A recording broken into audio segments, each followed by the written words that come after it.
Sono partiti i lavori di ristrutturazione dell'ex scuola media a Campodoro. Le opere, iniziate da qualche giorno, dureranno circa un anno. Costerà 1.200.000 euro, 700.000 euro verranno coperti grazie ad un finanziamento della Regione Veneto.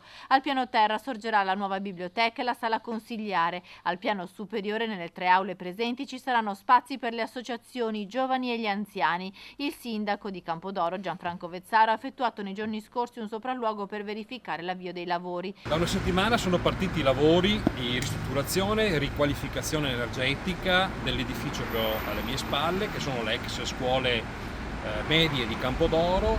Cosa nascerà? Un centro polifunzionale con aule dedicate ai giovani e agli anziani, la biblioteca nuova, la nuova sala consigliare, grazie al contributo della Regione Veneto di 700.000 euro. Un progetto fortemente voluto dall'amministrazione comunale. Finalmente ci siamo.